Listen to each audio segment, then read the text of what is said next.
네, 안녕하세요. 이번 시간에는 2026 대비 수특 이청준의 소설 황홀한 실종을 내신 대비로 수업해 보도록 하겠습니다. 먼저 본문을 보고 나중에 제목의 의미나 서술상의 특징 등을 살펴보도록 할게요. 자, 그럼 본문 첫 번째 단락을 봅시다. 앞부분 줄거리가 나왔어요. 그래서 우리가 항상 소설을 볼 때는 단락별로 내용을 파악해야 되는데 앞부분 줄거리는 아주 중요한 정보니까 잘 봐야 된다고 했죠. 한번 봅시다. 은행원인 윤일섭은 승진 탈락, 업무상의 과실 등으로 인해 남모를 곤욕을 치르면서 주변 사람들을 고의적으로 괴롭히는 장난, 거짓말 등을 쉽게 멈출 수 없는 기이한 병증을 앓게 된다라고 했어요. 그래서 등장인물 윤일섭에 대한 정보를 보여줬어요. 윤일섭은 현재 은행원인데 승진 탈락이나 업무상의 과실 등으로 인하여 곤욕을 치르게 되면서 가학성 유희욕 또 거짓말 등의 병증을 앓게 된다. 한마디로 조현병이라는 정신분열증을 앓게 되네요.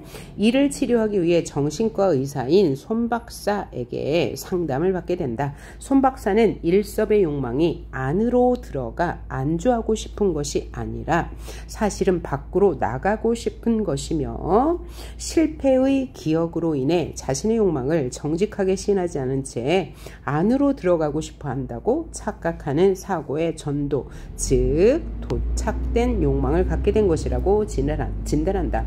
여기까지가 앞부분의 줄거리인데요. 수특 보기에 보면 손 박사의 이러한 진단은 오진이라고 설명이 되어 있어요. 손 박사의 생각과 달리 선 안쪽의 공간으로 들어가 안주하기를 바라는 윤일섭이다라고 설명이 되어 있거든요. 그러면 윤일섭이라는 사람은 쇠창살이라는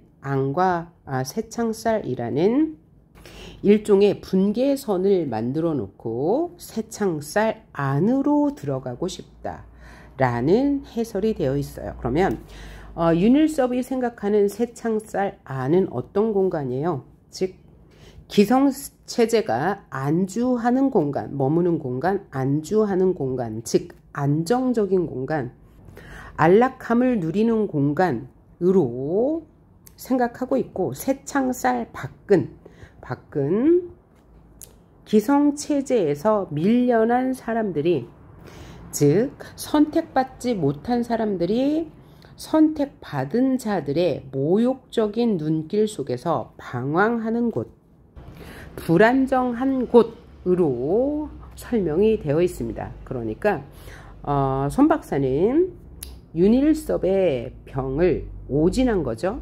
한마디로 말해서 윤일섭은 쇠창살 안쪽으로 들어가길 갈망하는데 손 박사는 쇠창살 바깥에 머물기를 희망한다고 오진한 거예요. 자, 그리고 실패의 기억으로 인해 자신의 욕망을 시인하지 못한 채 사고의 전도, 즉 거꾸로 생각한다는 거죠. 도착된 욕망을 가지고 있다라고 진단했는데, 그럼 여기에서 실패의 기억은 뭐냐? 앞쪽의 줄거리를 보면 대학생 때 데모를 한 것, 또 은행에서 승진에 실패한 것, 이것을 실패의 기억이라고 보시면 될 것 같아요. 여기까지가 앞부분 줄거리였고요. 그러면 본문에 들어가 보도록 합니다. 전 이제 어떻게 해야 합니까? 정말로 제게 그런 도착 현상이 일어나고 있는 게 사실이라면 전 그럼 이제부터 어떻게 해서 그런 장애, 즉 도착 현상을 해소시킬 수가 있겠습니까? 라고 윤일섭이 손 박사에게 물어봤어요. 이렇게 말하는 것으로 보아 윤일섭은 자신의 병증을 해결하고 싶은 욕망이 있는 거죠. 그럼 이 도착 현상이란 누가 말한 거죠? 손 박사가 말한 거예요. 그 도착 현상은 바로 위 줄거리에 나왔던 실패의 기억으로 인한 자신의 욕망을 시인하지 못한 채 안으로 들어가고 싶어 하는 것, 그것을 도착 현상이라고 했습니다. 그 다음에 여기에 설명되어 있는 것은 뒤의 내용까지 다 포함한 것이거든요. 그래서 얘를 읽어보시면서 학습을 하세요. 그 다음 내용을 볼게요. 이야기가 그쯤 이루고 보면 일섭은 이제 제풀의 질문을 멈출 수가 없어졌다. 그리고 손 박사는 언제나 그러는 일섭을 환영했다. 왜냐하면 손 박사는 이 일섭의 병증을 치료해야 되는데 치료에 적극적이니까 긍정적으로 본 거죠. 자, 그래서 손 박사가 이렇게 말합니다. 그야 윤영의 질문 가운데 해답이 들어있지 않습니까? 그러면 질문에 해답이 들어있다는 얘기는 뭐예요? 이미 자신의 병증의 원인을 알았으니 해결책은 간단하다라는 거죠. 자, 계속 바깥으로 나가고 싶은 윤형의 참 욕망. 이것은 뭐예요? 사실 윤일섭은 쇠창살 안쪽, 체제 안쪽 안정한 곳으로 들어가길 원하는데 손 박사가 오진한 거죠. 그 욕망을 윤형 스스로 정직하게 시인할 수 있도록 되어야 합니다. 스스로 자신의 욕망은 이거다라고 시인해야 된대요. 그렇게 되기 위해서는 아마도 우선 윤영의 마음 가운데 깊이 자리 잡고 있는 그 불편스러운 쇠창살부터 지워 없애야 합니다. 라고 했는데요. 자, 그러니까 윤 박사는 이런 불편한 마음의 병, 정신분열을 가져온 이유가 마음속에 쇠창살을 두었기 때문이다. 그러니까 실체적이진 않지만 윤일섭이 관념 속에서 만든 이 쇠창살이에요. 그러니까 쇠창살의 의미가 굉장히 중요한 거죠. 자, 아까 수뚝 보기에서는 이 쇠창살을 뭐라고 설명했다고요? 선택받지 못한 자들의 공간 는 윤일섭의 생각에는 쇠창살 바뀐 거고 선택받은 자들의 공간은 쇠창살 안쪽이라고 확고하게 이분하는 일종의 분계선이라고 했습니다. 그래서 윤일섭은 쇠창살 안쪽으로 들어가길 욕망하고 있어요. 이런 욕망은 왜 생겼다고요? 예, 은행에 취직을 했는데 시간이 지나면서 승진해서 계속 탈락되면서 불안한 심리를 가졌기 때문에 이런 생각을 하게 되었다라고 이해하는 거고요. 그런데 손 박사는 오진하고 있다. 이게 중요하네요. 그래서 손 박사는 마음속에 있는 그 경계선인 쇠창살을 없애는 게 근본적인 해결책이다 라고 말했어요. 윤영의 마음 가운데 쇠창살이 남아있는 한 윤영에겐 언제나 안과 밖의 구분이 남아있게 마련이고 그 안과 밖이 뒤바뀌는 도착 현상은 언제든지 다시 재현될 가능성이 잠재하고 있는 거니까요. 글쎄, 이 세상 일이란 따지고 보면 모든 것이 그렇게 여기다 저기다, 즉 쇠창살 아니다, 쇠창살 밖이다 하고 확연하게 구분이 지어져 있는 것만은 아니잖아요 라고 했어요. 그러니까 손 박사의 진단은 세상에는 쇠창살 같은 경계선은 없는데 혹시 있다고 하더라도 그것은 안과 밖을 확실히 경계에 지을 만한 구분선이 없다. 안과 밖이 섞여 있다 라고 말하는 거예요. 계속이요. 윤영은 은행 쇠창살 안에 앉아있으면서도 사실은 그 바깥 사람들의 한 부분으로 그 속에 섞여 살고 있었던 셈이며 그와 반대로 윤영이 지금 그 바깥 사람들 사이에 몸을 섞이고 지내고 있더라도 마음은 오히려 쇠창살 안에 갇혀 지내고 있었던 경우를 볼 수 있지 않습니까? 세상 일엔 지금 윤영한테서처럼 그렇게 분명한 구분지어 말할 수 없는 경우가 많지요 라고 하면서 이 부분은 그러니까 쇠창살을 없애야 하는 이유에 대해서 말하고 있어요. 그 이유는 뭐예요? 쇠창살 안과 밖으로 명확히 구분할 수 없다라는 게 이유예요. 윤영이 지금 서 있는 그곳이 쇠창살의 안이거나 바깥이거나 윤영은 항상 사람들과 함께 있는 것이죠. 윤영의 그 자유와도 또한 함께 있는 것이에요. 안과 밖을 그토록 분명하게 갈라놓고 있는 것은 다만 그 윤영의 마음속에 숨어있는 쇠창살 뿐이라고 할 수 있겠죠. 그러니까 손 박사는 이 세상에 쇠창살, 즉 안과 밖을 구분할 수 있는 경계선은 없는데 윤일섭 자신의 마음속에, 즉 관념 속에서만 있는 것이다. 실체가 없다. 그럼에도 불구하고 윤일섭 당시는 세창살을 구분으로 안과 밖을 구분하기 때문에 그 병이 생겼다라고 말하는 거예요. 자, 그랬더니 윤일섭이 이렇게 대답하네요. 하지만 제 마음속에 숨어있다는 그 세창살이라는 것은 우리 주변에 현실로서도 존재하고 있는 것들이 아닙니까? 이 말인 즉슨 손 박사의 말을 일부분 동의한 거죠. 어떤 부분에요? 세창살은 내 마음속에만 있는 것이다 라는 것을 동의한 거예요. 마음속에도 있고 우리 주변에도 존재한다. 현실로 존재한다. 그러니까 일부 동의했다는 것은 자기 마음속에 세창살이 있다고 말한 손 박사의 말에 동의한 거죠. 그러니까 일정 부분 동의한 거예요. 자, 그러면 우리 주변 현실에 존재하고 있는 세창살에 대해서 다음 말하네요. 학교의 문이나 은행 창구 같은 데는 말입니다. 그러니까 학교의 문이나 은행 창구는 뭐예요? 우리가 현실에 존재하고 있는 쇠창살이다. 그래서 구체적으로 사례를 들어서 손 박사의 의견을 반박하고 있는 거예요. 그것을 어떻게 제 마음속에서만 제거해 버릴 수 있겠습니까? 그러니까 윤일섭의 말은 현실에도 쇠창살이라는 경계선이 있는데 어떻게 제 마음속에서만 그것을 쇠창살을 제거할 수 있냐고 반박하는 거죠. 사실을 사실대로만 인정한다면 그건 물론 병이 될 수 없는 것이죠. 윤영은 그 사실을 너무 과장해서 받아들이고 있는 데서 문제가 되는 겁니다. 다시 손 박사가 반박하고 있어요. 사실은 사실대로만 인정해라. 그런데 그 사실을 너무나 과장해서 생각하기 때문에 그것이 문제다라고 반박했네요. 그랬더니 윤일섭이 다시 물어요. 제가 어떻게 사실을 과장하고 있습니까? 라고 답변을 요구했어요. 언제 기회가 있으면 다시 가봐도 좋겠지만 지금 여기서라도 그 윤영의 은행을 한번 생각해봐요. 손 박사는 윤일섭에게 생각해 보세요 라고 권유하면서 자신의 생각대로 유도하고 있네요. 그 은행이라는 데는 사실 쇠창살이 없습니다. 혹 그런 데가 아직도 남아있는지는 모르겠지만 적어도 윤영네 은행 점포창고는 쇠창살이 아니라 유리 칸막이가 되어 있어요.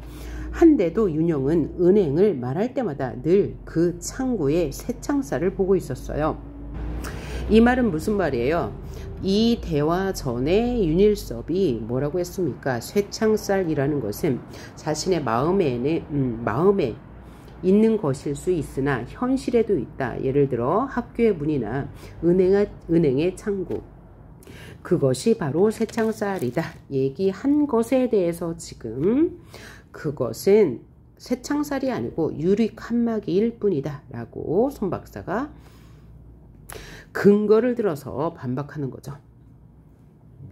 그건 그 은행 창구가 아니라 윤영 자신의 마음속에 숨어있는 쇠창살의 환영입니다. 눈에 보이지 않는데 눈에 보이는 것처럼 인식한다고 말한 거죠. 손 박사는 어느 틈에 일섭의 옛 직장을 찾아가 창구의 모습까지 다 확인해 놓고 있었다. 못마땅할 위인이었다 라고 했는데 이 못마땅할 위인이었다는 누가 한 말이에요? 바로 서술자가 한 말이에요. 즉 손 박사의 인물됨을 평가한 서술자의 개입입니다. 서술자의 개입.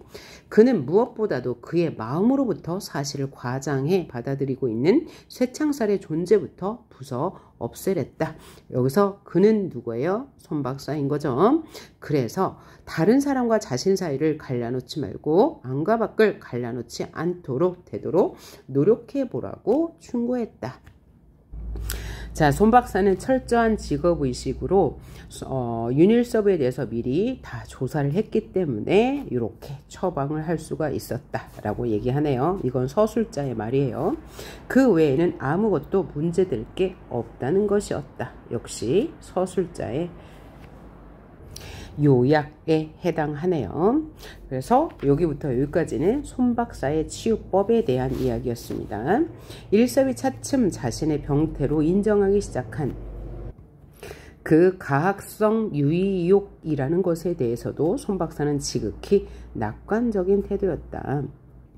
자, 그러면 남을 학대함으로써 자신이 즐거워하는 가학성 유의욕에 대해서 긍정적으로 평가한 이유는 뭐예요? 네, 바로 윤일섭이 자신의 병증을 인정했기 때문이죠.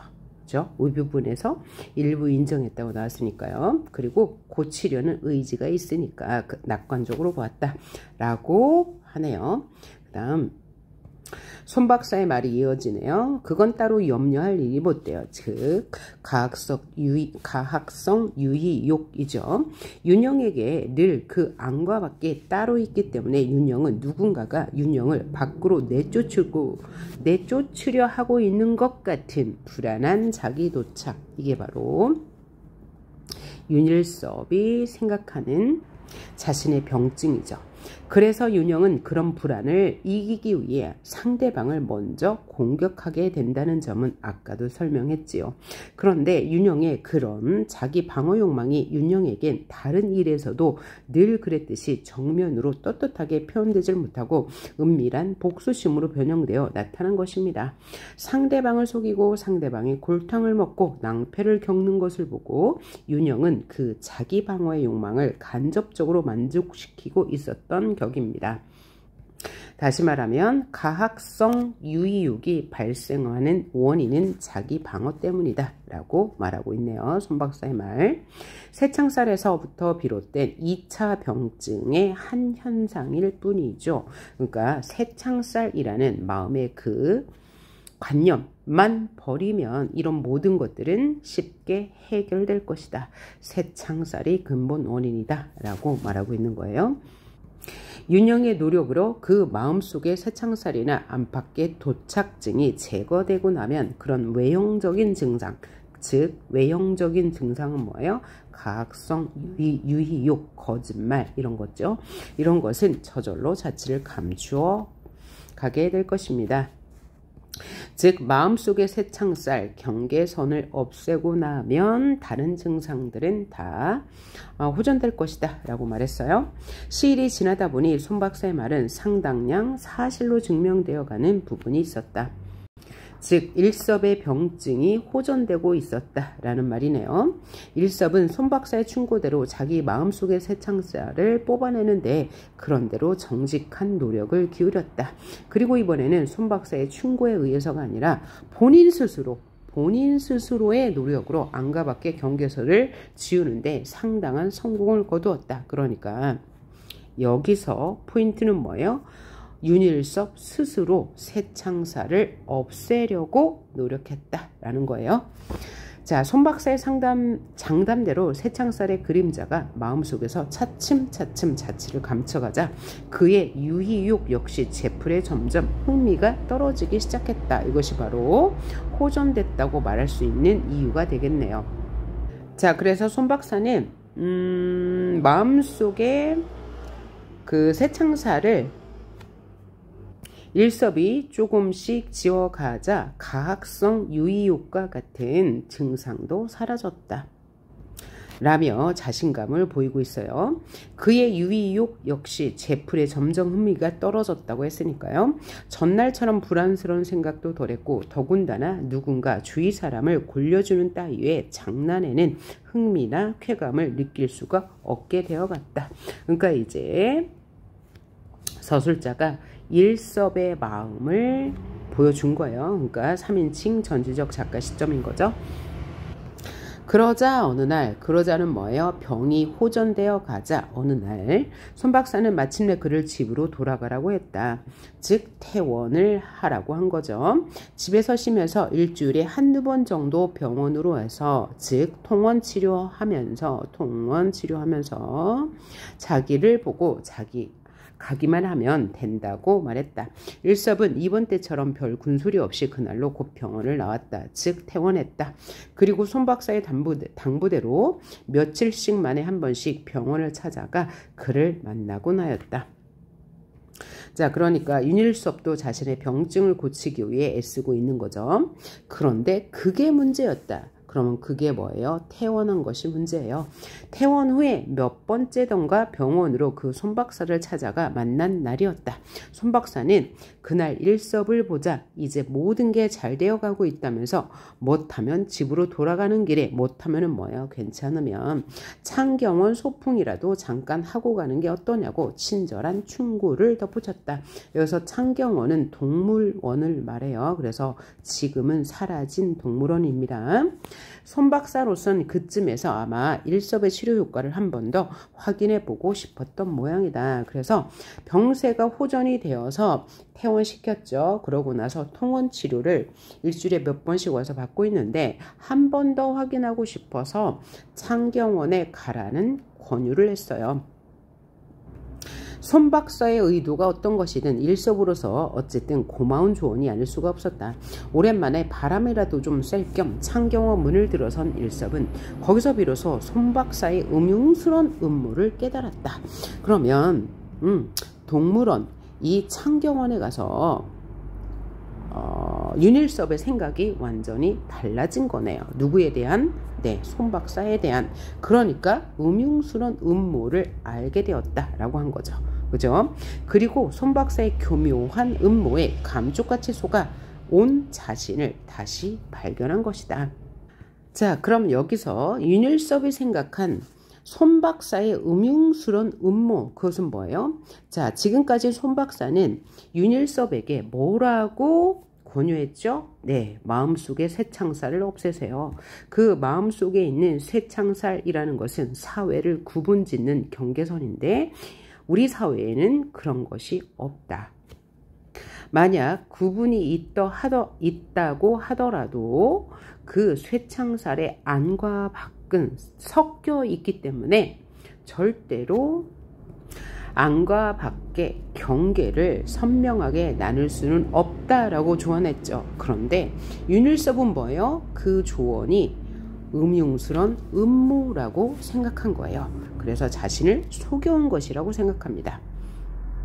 그래서 뒤에 나오지만 여기서 한 번 더 이야기를 하고 가자면 윤일섭은 마음속에 쇠창살이라는 것이 있다고 했어요. 윤일섭의 마음속에 쇠창살, 이런 새로 된 창살이 있어요. 그래서 윤일섭은 이 쇠창살 안쪽은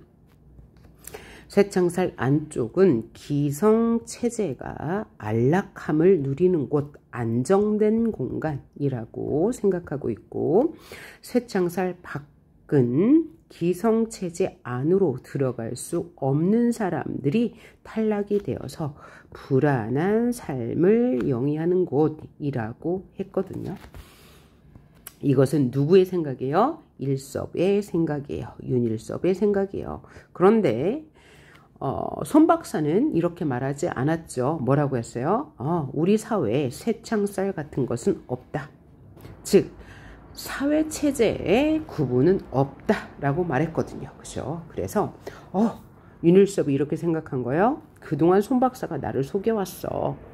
사회체제는 분명히 있잖아. 저 동물원을 봐. 그 동물이 있는 곳과 동물을 구경하는 사람들 사이에는 쇠창살이 있어 라고 판단한 거예요. 자, 그래서 창경원이라는 장소의 의미를 이렇게 정리할 수가 있을 거예요. 일섭을 상담하고 치료해왔던 손 박사에 대한 일섭의 신뢰감이 깨지게 되는 장소. 사장 우리와 그 앞에 주눅 들어있는 사람들의 모습을 발견하게 되는 장소, 그 다음 장면에 나옵니다. 손 박사의 권유에 따라 들르게 된 곳이고 쇠 울타리, 즉 쇠창살의 의미를 떠올리게 되는 곳이며 일섭이 손 박사가 여태까지 자기를 속이고 있었다고 판단하게 되는 공간이고 손 박사의 의도와는 다르게 일섭이 현실에서는 분명히 쇠창살이 존재한다는 사실을 확인하게 되는 계기를 제공하는 장소가 돼요. 자, 그러면 다음 장면에서는 무엇이 나오겠어요? 네, 왜 일섭이 손 박사가 음흉스러운 음모를 꾸몄는지를 설명해주는 단락이 될 거예요. 자, 그럼 봅시다. 사자우리 안에 몰려선 사람들은 터무니없이 모두 기가 잔뜩 죽어 있었다. 이게 뭐예요? 창경원에서 일섭이 겪은 일이에요. 그러니까 이거는 일섭의 생각이에요. 보통 사람들은 이렇게 생각 안 하겠죠. 그래서 일섭의 입장에서 지금 서술되고 있는 거예요. 그러니까 전지적 작가 시점인데 일섭의 입장에서, 즉 일섭의 시각에서도 서술되고 손박사의 시각에서도 서술되는 거죠. 자, 그러면 일섭의 시각에서 창경원은 이런 곳이다 라는 부분이네요. 사자 우리 앞에 몰려선 사람들은 터무니없이 모두 기가 죽어있다. 봐봐. 보통 사람들은 창경원에 왜 가요? 동물을 구경하러 가요. 그러면 동물을 구경하면서 기가 죽을 이유가 없는데 윤일섭은 그렇게 생각하는 거예요. 왜요? 마음속에 쇠창살이라는 경계선을 가지고 있기 때문이죠. 그래서 쇠창살 안쪽은 뭐라고요? 기득권 세력이 편안하게 안주하는 곳이에요. 안주하는 편안한 공간이고, 쇠창살 밖은 기득권 세력에 들어가지 못하는 사람들이 불안한 삶을 사는 곳이라고 계속 지금까지 말해왔죠. 그런데 동물원에 와보니 동물원 쇠창살 밖에 있는 사람은 누구예요? 바로 구경하는 사람들이잖아요. 구경하는 사람들이 쇠창살 밖에 있는데 이 사람들이 오히려 뭐예요? 불안해하고 있어요. 잔뜩 기가 죽어 있었어? 그 말은 뭐예요? 불안해한다 라는 거예요. 그렇죠? 터무니없이 모두 기가 죽어 있고 행여 녀석의 비유를 건드리지 않을까 걱정스러운 듯 한결같이 거동, 즉 행동들이 조심스러웠다라고 말하는 건 사람들이 쇠창살 밖에서 쇠창살 안에 있는 동물들을 보면서 비위를 건드리면 안 될 텐데 라는 조바심을 내고 있다는 얘기죠. 즉 이를 통해서 작가는 어떤 말을 하고 싶었을까요? 바로 현대인들이 겪는 불안을 일섭의 모습을 통해서 보여주고 있는 거죠. 체제 밖은 뭐예요? 윤일섭이 말하는 쇠창살 밖인 거고, 이런 사회 체제 밖에 있는 우리 현대인들은 자본주의 권력을 가진 이들, 즉 쇠창살 안에 있는 사람들의 눈치를 보며 살고 있다라는 이 현대사회 1970년대 사회를 비판하고 있는 거죠. 우회적으로 비판하고 있는 거예요. 자, 녀석이 마치 사람, 그럼 이 녀석은 쇠창살 안쪽에 있는 동물들을 말하는 거예요. 자, 그러면 주제와 연관한다면, 즉 작가의 의도와 연관한다면 쇠창살 안에 있는 동물들은 자본주의의 권력을 가진 기득권자들이에요. 이들이 마치 사람의 말을 알아들을 수 있긴 한 것처럼 녀석 앞에선 갑자기 목소리가 공손해지거나 아예 입을 다문 채 숙연해지곤 했다. 즉 숙연하다가 엄숙한 태도를 보인다라는 거죠. 그러니까 체제 밖에 있는 기득권이 없는 불안한 사람들은 기득권이 있는, 즉 체제 안에 있는 권력자들의 눈치를 보고 있다. 이 말을 우의적으로 한 것이라고 보면 되겠죠. 자, 그런 숙연스런 표정으로 침착스레 우리 앞을 지나갔다. 누가요? 사람들이. 어쩌다 녀석과 눈길이라도 마주치면 시선을 피하는 건 오히려 사람들이었다. 왜? 이 사람들은 윤일섭이 생각하기에 쇠창살 밖에 있으니까 쇠창살 안에 기득권자들의 눈치를 봐야 하므로, 그건 아무래도 사람들이 녀석을 구경하는 게 아니라, 즉 녀석 쪽에서 사람들을 구경하고 있는 것이다. 이것이 바로 사람과 동물의 역할이 전도된 것이라고 윤일섭은 생각하는 거예요. 자, 그러면 사람들은 동물원에 가서 동물을 구경하는 이유는 뭐예요? 뭔가 즐거움을 얻기 위해서인데, 오히려 동물들이 우리 안에서 사람들을 내다보며 즐거움을 얻고 있구나라고 윤일섭이 생각한 거죠. 그러니까 일반적인 생각과는 다른 윤일섭의 사고를 보여주는 거예요. 그리고 그런 사정은 앞서의 원숭이 우리 앞에서도 물론 마찬가지였다. 그러니까 원숭이든 사자든 할 것 없이 이 기득권자들은 우리 안에서, 쇠창살 안에서, 동물은 우리 안에서 기득권이 있으니까 쇠창살 밖에 있는 기득권이 없는 사람들을 여유 있게 구경하고 있다고 윤일섭은 생각한 거예요. 그렇죠? 기득권자들이 쇠창살 밖의 위태로워 보이는 사람들을 보며 우월감을 느끼고 있다고 생각하는 거예요. 어느 부분에서 볼 수 있어요? 녀석들, 즉 동물들이 사람들을 찬찬히 구경하고 있다는 것에서. 그리고 창경원의 동물 우리 앞에서 일섭은 사람들이 들의 동물들을 구경당하고 있다고 생각하는 거죠. 일반적 인식과 다른 일섭의 사고를 보여주는 거예요. 사회를 구분지어 인식하는 일섭의 생각이 서술되어 있는 부분입니다. 자, 거기서도 구경을 하는 쪽은 사람이 아닌 침팬지, 즉 동물 우리 안에 있는 것들이었다. 원숭이들은 제 맘대로 짓궂은 장난질을 피워대며 사람들을 골려대고 있었다. 사람들은 그 원숭이들의 조롱을 받고도 모욕감조차 느끼지 못한 채 바보처럼 히히거리고 있었다.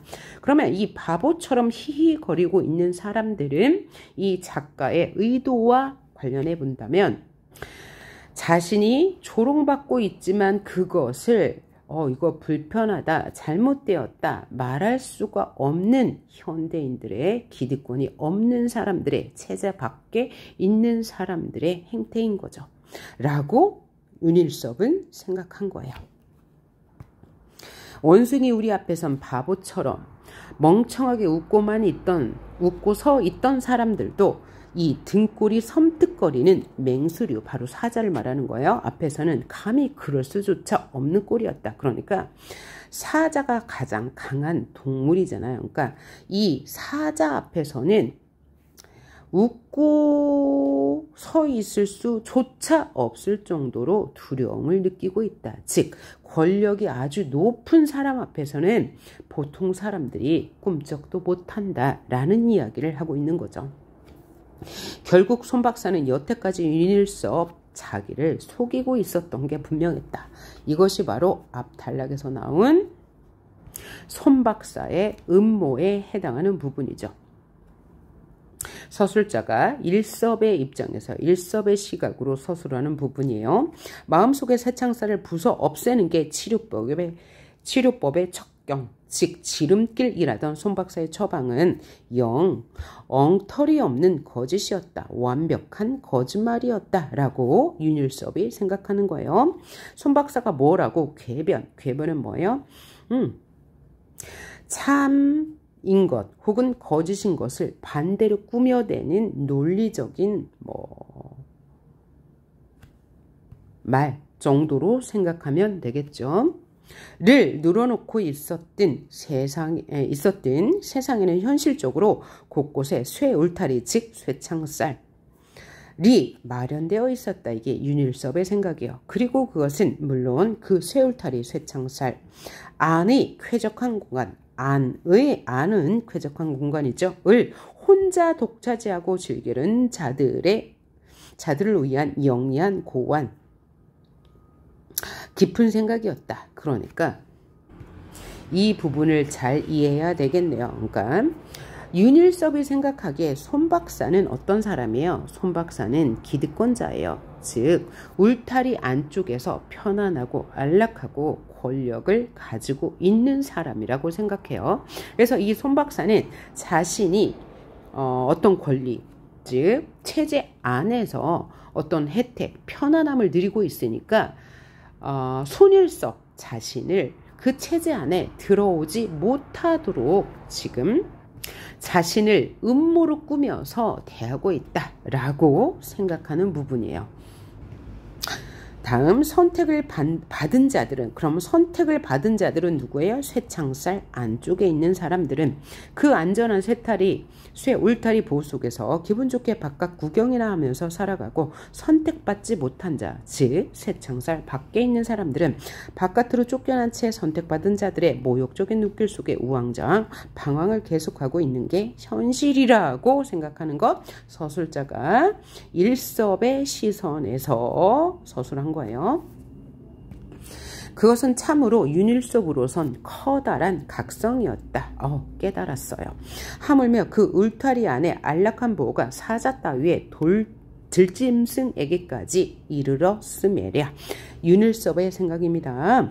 그러니까 울타리안 즉 쇠창살 안에 안락함을 유지하기 위해서 손 박사가 자신을 기만하며 거짓말을 한 거예요. 그럼 이 손 박사는 체제 안에 있는 안락한 삶을 누리는 자인데 사자 역시 똑같다. 사자 따위 짐승들에게까지 이르렀음에야 무슨 뜻이에요? 이 사자도 선택받은 자다. 울타리 안에서 안락한 삶을 누리는 자다.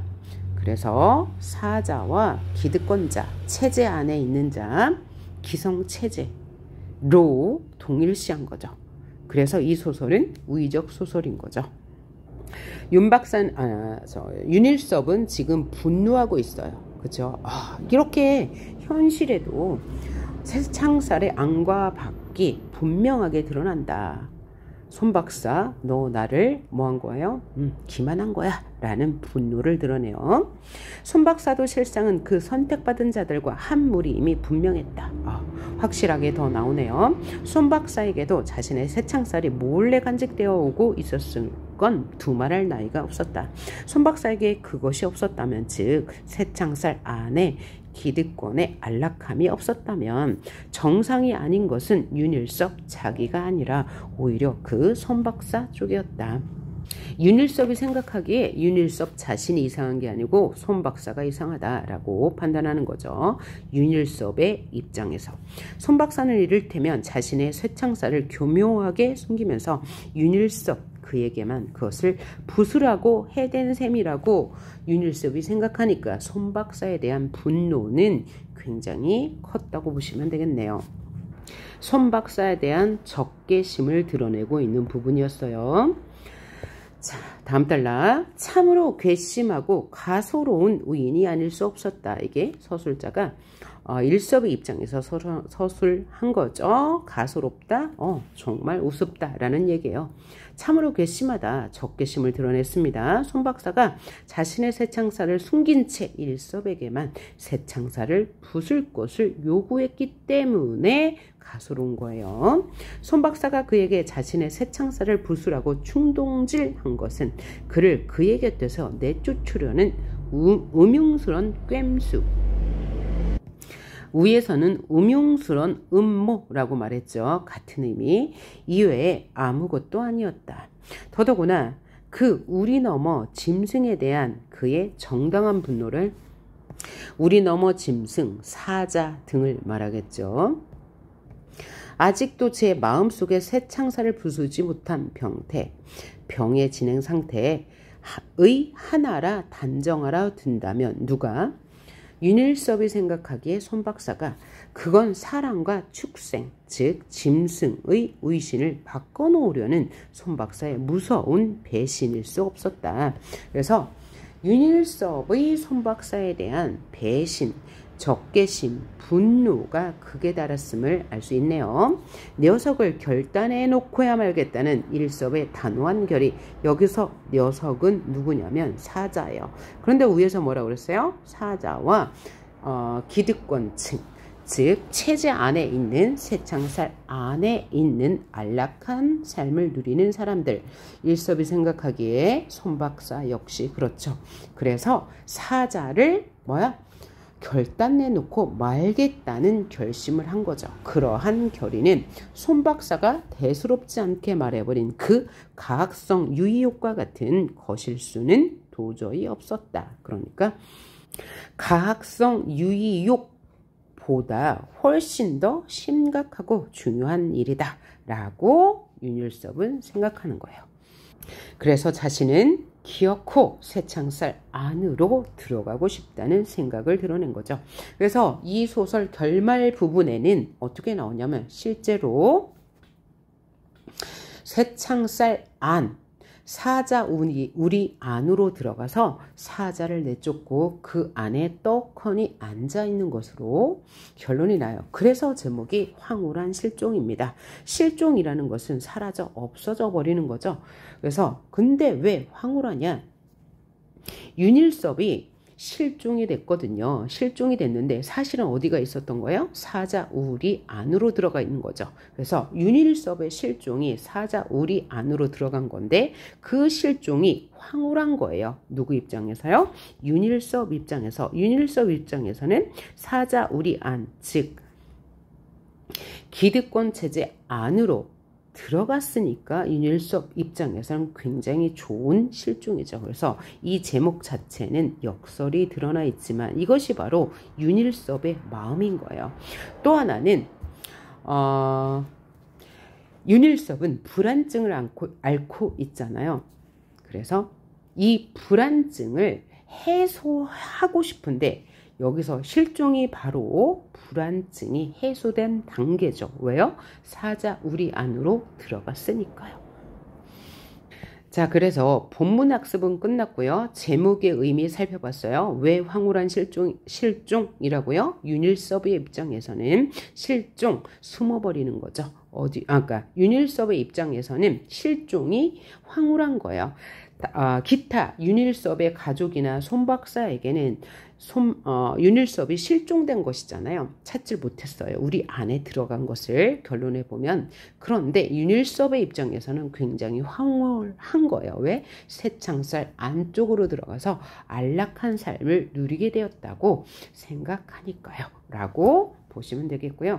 그 다음에 지금 제가 얘기한 것들이 다 오른쪽에 정리표로 나와 있으니까 이 정리표를 공부하시면 될 것 같고요. 그래서 이 소설의 주제는 뭐예요? 현대인의 불안한 삶이에요. 하지만 결코 이 체제 안으로 들어갈 수 없는, 즉 안락하게 살고 싶지만 안락하게 살 수 없는 현실에 대해서 말하고 있다. 누구를 통해서요? 일섭의 이 정신분열 현상, 정신분열증을 통해서 보여주고 있다. 그래서 이 소설은 우의적이라고 할 수 있겠네요. 그 다음에 이러한 현실을 비판하는 거죠. 우리 사회 차제가 이래서 대부분의 사람들은 불안증을 앓고 살아가고 있으니까요. 전지적 작가 시점이라고 이야기했고요. 나머지는 다 내용에 대한 이야기고, 그 다음에 문제에서 서술 방식에 대해서 묻겠죠. 그 서술 방식은 내용과 함께 이해하면 될 것 같습니다. 자, 그러면 수고하셨습니다. 강의를 마치도록 합니다.